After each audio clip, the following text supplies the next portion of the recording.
we should go back. Yeah. Because if I'm listening to this podcast, which I probably won't, I hate my voice. I hate my face, so we're the perfect couple. Yeah, we're the perfect couple. so if I'm listening to this podcast, I'm thinking, okay, well, what did you do, right? That office you talked about, right? 800,000 to 1.7 million in less than a year. Mm-hmm. What did you do? Yeah. And obviously we did a lot of things, right? But if we were to go back and talk about a couple of the core things that we did, one thing that we won't do is grow marketing if we don't feel like we've got the process down. Right? There's two ways to grow your office. It's either increase marketing and just accept the fact that your campaigns are what they are, right? Just increase more marketing and you'll increase the revenue. What we like to do is actually identify issues in our process, like we talked about, optimize those issues, and then grow marketing. Because if you optimize issues, you grow revenue, right? But you can, on the other side of that coin, you can only optimize issues so much, Right. You can't optimize forever. So you optimize and then you grow. So definitely in that office, we had a lot of optimization to do before we grew that marketing budget. We did end up growing it 3 or 4 or 5x, but all that growth was justified by previous success. So what did we do in that office? Well, we, again, I guess it's good that I brought up process, is they didn't really have an actual implant consult process from phone call, right, to the person leaving the office having said yes, right, and is all excited to get their work done. We did not have, I would say, an optimized consult room. It was not set up, right? I'm, like most people, I'm a visual learner. So being able to bring up scans to talk about an issue with someone was a huge improvement that we did to that room. And also we changed the lighting. We just made it a much more comfortable setting, right? Here you are, you actually have a consult room, and it's not comfortable, right? Uncomfortable chairs, weird setup, all that good stuff. But we also made, we made a change to the person who was doing the communication with patients, right? They had been in the dental field for many years, and they were.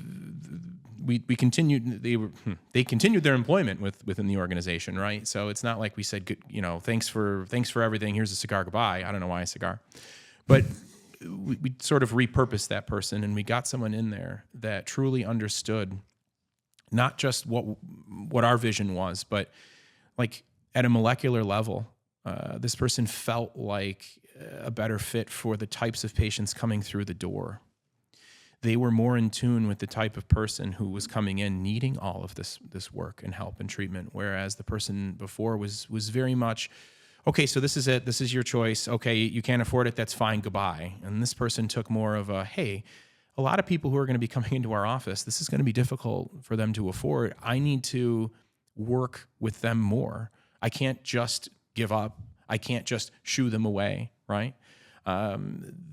That to me, obviously, I mean, it's a huge change. We have someone literally changing who's talking to patients, right? Right.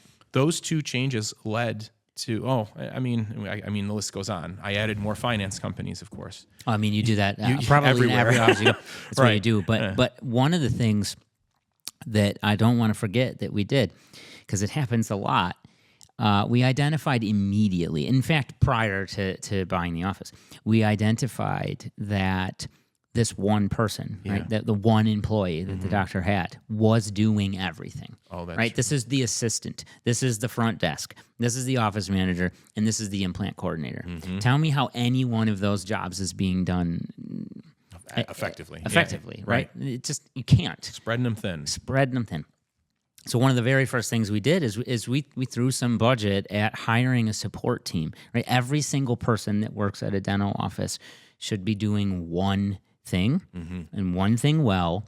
And if that one thing is not supporting the doctor, then rethink it. Yeah. Right. So that's true. one of the major things that we did. Yeah, and that's probably a unique situation for this particular office, right? And we generally don't. I haven't seen that. Yeah, I don't see that very often. But if you're doing that, don't. But that speaks to what you said a few moments ago about how it can't be this inflexible cookie cutter thing. No, you must do it this way, right? Because every office is going to be a little bit different. that person being stretched, hyper thin, can't necessarily do any one thing amazingly, right? We find this a lot with, I'm just going to randomly pick on a dental assistant here, and I'm not even picking on them, but I'll bring them up, right? It's like, dental assistant, I need you to talk to this patient about this big treatment. I need you to get them to understand what the treatment is after I leave the room. And I also need you to, get them to move forward, whatever that means at that office. That could be collecting money. That could be just signing up for the next phase of the treatment, whatever it is, right? Yeah. That dental assistant has other responsibilities and duties that they need to do. And a lot of them involve the room that they're sitting in, right? I mean, is it safe to say that most dental assistants have to turn rooms over? Right? Yeah, right. So isn't like some kind of internal clock going off in their mind that it's like, yes, I totally want to help this patient and deliver a nice experience, but there's just a built-in timer, the stopwatch going, I have to get this person out of here. Right. Well, I mean, if the dental office is being run effectively, right, they have minutes to talk to this person. And so let's talk about that for a second, right? Yeah. Let's go down that journey, which is, you have paid me thousands of dollars, right? And so break it out. It's a couple $100 probably by the time that patient has interacted with the marketing, made the decision to called, spoke to the front desk, booked, actually showed up, right? Now they're here. You've talked to them, doctor, so-and-so has talked to them. If you have a coordinator, they have talked to them. You've got them all the way down to this process. And you say it all the time. Nobody goes through that process. And at the end of it is like, no. Right? Everyone is like, yeah, I like this. And like you said, we don't sell, we educate. Our coordinators are not salespeople. They're bankers, right? Like, these are people who, this person has done this process, and it is always, I want this. Yeah. How do I afford it? That conversation takes time. And when you have an assistant, a hygienist, an office manager, a front desk, anyone that isn't designated to do only that, you can't do it effectively. No, you just can't.